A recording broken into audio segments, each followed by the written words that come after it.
যখন নতুন একটা সরকার এসে মানুষ কিছু বুঝে ওঠার আগেই রাষ্ট্রযন্ত্রকে ব্যবহার করে, দলীয় নেতাকর্মীদেরকে ব্যবহার করে, এবং দেশে থাকা বিদেশি এজেন্টদের সদস্যদেরকে ব্যবহার করে দেশের সুসজ্জিত একটি বাহিনীর অফিসারদেরকে হত্যা করার একটি হত্যাযজ্ঞ সফল হয়, তখন থেকেই শেখ হাসিনা বাংলাদেশে স্বৈরাচার হয়ে ওঠার যে স্বপ্ন, ক্ষমতায় টিকে থাকার যে আকাঙ্ক্ষা, সেটা তার তৈরি হয়। এবং সেই নয়ে মোট ৭৪ জনকে হত্যা করার মধ্য দিয়ে যখন ২০১৩ সাল আসে, সেখানে বিচারিক প্রক্রিয়ার নামে আরেকটা বিচার বহির্ভূত হত্যাকাণ্ডের মঞ্চ যখন সাজানো হয়, আবার আমাদের ধর্মপ্রাণ মুসলমানদেরকে কর্নার করার জন্য যখন বিভিন্ন নাটকের মঞ্চায়ন করা হয়, তখন ২০১৩ সালেও যখন বর্তমান প্রাপ্ত তথ্যমতে ৬৭ জন, কিন্তু সেখানকার প্রত্যক্ষদর্শীরা বলছেন ট্রাকে ট্রাকে যে সংখ্যায় লাশ নিয়ে গণকবর দেওয়া হয়েছে সেটা কয়েকশো ছাড়িয়ে যাবে।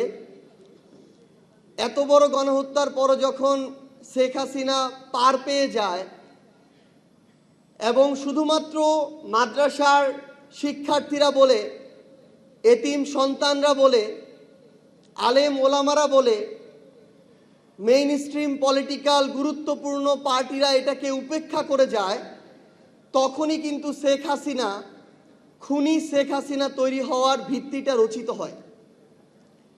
এবং এরপর ২০২১ সালের মোদি বিরোধী আন্দোলনে সাধারণ নাগরিকরা যখন শুধু প্রতিবাদ জানায়, সেখানে ১৯ জনকে জীবন দিতে হয়। এবং সর্বশেষ ২৪। আমাদের এখন সবচেয়ে বড় আশঙ্কাটা হচ্ছে, যেই পলিটিক্যাল আন্ডার টেবিল নেগোসিয়েশনগুলোর কারণে ১৩ সালের শাপলা গণহত্যা বাংলাদেশের সাধারণ মানুষ পর্যন্ত পৌঁছাতে পারেনি, ওই একই আন্ডার টেবিল পলিটিক্যাল নেগোসিয়েশন ২৪-এর আকাঙ্ক্ষা বাস্তবায়নের সবচেয়ে বড় বাধা হয়ে দাঁড়াচ্ছে। এবং বর্তমান ক্ষমতাসীন দল বাংলাদেশের প্রত্যেকটা সেক্টরে ওই একই কাজগুলো আগের মতো করে ভিন্ন রূপে করছে। উদাহরণ হিসাবে আপনি দেখেন, মানুষকে সন্তুষ্ট করার জন্য, পিআরটা একটু বাড়িয়ে নেওয়ার জন্য তাদের এমন পোশাক পরিধান করা শুরু করবে যেটা আপনার পছন্দ হবে, মনে হবে একটাই আছে আর কিছু নাই। এমনভাবে চলবে মনে হবে আপনার ভাই ওইভাবে চলে, আপনার অতি আপন। এমনভাবে কথা বলবে মনে হচ্ছে আপনার পরিবারের সদস্যরা এভাবে কথা বলে, তাদের হাতেই নিরাপদ। কিন্তু আমরা দেখছি ২৪-এর আগে মিডিয়াকে যেভাবে কৌশলগতভাবে সিআরআই দিয়ে হোক, এজেন্সি দিয়ে হোক দখল করা হতো, ২৬ নির্বাচন পরবর্তী সময়ে বর্তমান ক্ষমতাসীন দল তার চেয়ে নগ্নভাবে মিডিয়াকে দখল করছে। আগে head of news, head of multimedia, CEO তাদের মতো করে চললে হতো, তাদের কথা শুনলে হতো। আর এখনকার শর্ত হচ্ছে, হাউজের সিইও থেকে শুরু করে head of news, head of multimedia প্রত্যেককে বিএনপির দলীয় হইতে হবে। এখনকার শর্ত হচ্ছে, এই দলীয় হওয়ার পরও মন শান্তি হয় না, এবার ওই মিডিয়া হাউসের শেয়ার আমার এই নেতাকে দিতে হবে, তারপর শান্তি। তো আমরা এই তারা ভিতরে যে নতুন করে নীল নকশা করার চেষ্টা করছে, আমরা বরং এই নকশাটাকে খুব ওপেন মনে হয় আমাদের কাছে। তাদের অপরিণত আচরণের কারণে, অসহনশীলতার কারণে এবং অতিরিক্ত ক্ষুধার কারণে আমরা দেখি বিগত 16 বছরে এই বাংলাদেশে এই যে হত্যাকাণ্ডগুলোর কথা আমরা বলছি, এগুলোর প্রেসক্রিপশন করা থেকে শুরু করে বাস্তবায়ন করা প্রত্যেকটা জায়গায় পার্শ্ববর্তী দেশ তাদের এজেন্সির সক্রিয় প্রত্যক্ষ পরোক্ষ অংশগ্রহণ ছিল। আমরা দেখেছি তাদের হাতে তাদের পরিকল্পনা অনুযায়ী দেশ চালানো হয়েছে, তাদেরকে ক্যাপাসিটি চার্জ দিয়ে ক্ষমতায় টিকে থাকা হয়েছে। কিন্তু আমরা এখন একইভাবে দেখছি আমার বাংলাদেশের সীমান্তে একদিনে একটা জায়গায় 2 জনকে গুলি করে হত্যা করা হয়, আমার দেশের পররাষ্ট্র মন্ত্রণালয়ের সরকার প্রধানের কোনো স্টেটমেন্ট তাদের কাছে পর্যন্ত পৌঁছায় না। আমরা দেখছি ভারত কিংবা পশ্চিমবঙ্গ, সেখানে তারা তাদের বিজেপির রাজনীতি করছে, উগ্র সাম্প্রদায়িকতার রাজনীতি করছে, করুক। আমরা দেখছি এই রাজনীতিতে তারা যে পরিমাণে মুসলিম বিদ্বেষ নিয়ে এসেছে, যে পরিমাণে জ্বালাও পোড়াও করছে, খুন করছে, মানুষকে নির্যাতন করাটাকে বৈধ মনে করছে, এটাকেও তারা যখন বৈধতা দিচ্ছে, আমরা একজন নাগরিক হিসেবে, প্রতিবেশী রাষ্ট্র হিসেবে এই ধরনের মানবতা বিরোধী যে অপরাধগুলো, এগুলোতেও আমাদের মতামত দেওয়ার মতো সাহসিকতা আমরা দেখাতে পারছি না। সেটা তো পারছিই না, সেটা তাদের অভ্যন্তরীণ বিষয় বলে পাশ কাটিয়ে যাচ্ছি।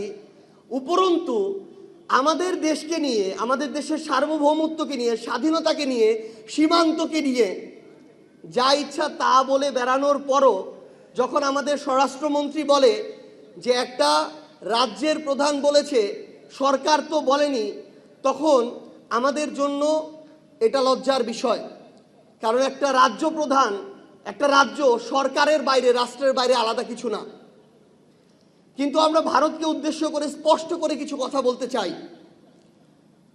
শুধু ভারত নয়, পুরো পৃথিবীতে আমরা কোনো রাষ্ট্রবিরোধী নই, আমরা ভারত বিদ্বেষীও নই।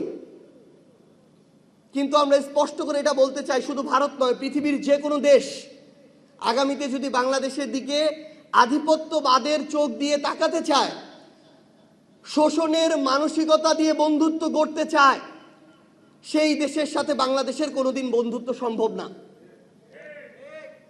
তারা যদি মনে করে যে বন্ধুত্ব করবে সরকারের সাথে, ক্ষমতার সাথে, আমরা স্পষ্ট করে একটা কথা বলতে চাই, জনগণ স্থায়ী, জনগণই রাষ্ট্র। বন্ধুত্ব করলে জনগণের সাথে করতে হবে, রাষ্ট্রের সাথে করতে হবে।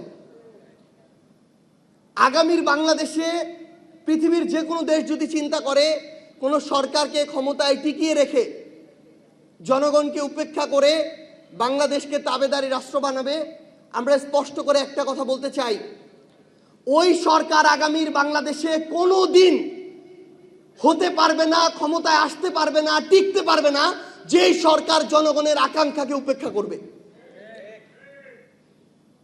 এবং আমরা আমাদের জায়গা থেকে বাংলাদেশের প্রশাসনকে, সিভিল সার্ভিসে যারা আছেন, পুলিশে যারা আছেন, আর্মিতে যারা আছেন, আপনাদেরকে একটা আহ্বান জানাতে চাই। অভ্যুত্থান পরবর্তী বাংলাদেশে পুলিশের ঊর্ধ্বতন একজন কর্মকর্তা যখন নিজেকে একজন দলীয় প্রধানমন্ত্রী দেখে মেরুদণ্ডটা এতটা বাঁকা করে নিজেকে সঁপে দেয়, তখন এর চেয়ে লজ্জার আর কিছু হতে পারে না।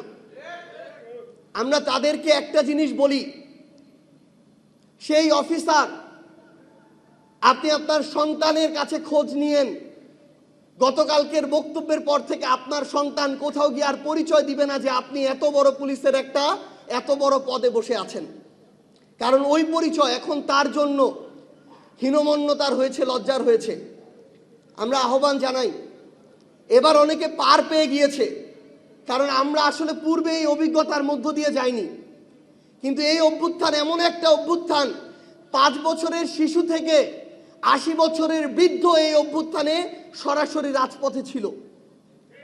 তাই আগামীতে প্রশাসন বলেন, সিভিল সার্ভিস, পুলিশ কিংবা যে কোনো জায়গায় যে কেউ আগের মতো এই নিজের মেরুদণ্ডকে, ব্যক্তিত্বকে বিকিয়ে দিয়ে আর পার পেয়ে যাবেন না। দয়া করে এখান থেকে বেরিয়ে আসুন। একটা জিনিস আহ্বান করব, এখানে আমাদের মেইন স্ট্রিম মিডিয়ার অনেক ভাইরা রয়েছেন, ইভেন সোশ্যাল মিডিয়ায় গুরুত্বপূর্ণ ভূমিকা পালন করেন এমন অনেকে আছেন। যখন শাপলার 2013 সালের এই ঘটনা হয়, এই গণহত্যা হয়, আমি 10ম শ্রেণীর একজন শিক্ষার্থী এবং বাংলাদেশের প্রত্যন্ত গ্রাম বলতে যা বোঝায় সেই গ্রামের একটা স্কুলে পড়তাম। আমার স্কুল থেকে ভারতের সীমান্ত 1 কিলোমিটার। আমি ওই রকম একটা প্রত্যন্ত গ্রামে বড় হয়েছি। এই 24-এর অভ্যুত্থানের ঘটনা বাংলাদেশের প্রত্যেকটা গ্রামে পৌঁছে গিয়েছে, কারণ এই অভ্যুত্থানে সক্রিয়ভাবে অংশগ্রহণ ওই উপজেলা, ইউনিয়ন পর্যায় পর্যন্ত হয়েছিল। কিন্তু আমি তো ওই প্রত্যন্ত গ্রামে থেকে যেভাবে 24-এর কথাগুলোকে মানুষের মুখে শুনি, একজন প্রবীণ 80 বছরের বৃদ্ধর কাছে শুনি, 9 কিংবা 13 কিংবা 21-এর এই ঘটনাগুলো তাদের কাছে পর্যন্ত পৌঁছায়নি, পৌঁছাতে দেয়া হয়নি, মেইন স্ট্রিম করতে দেয়া হয়নি।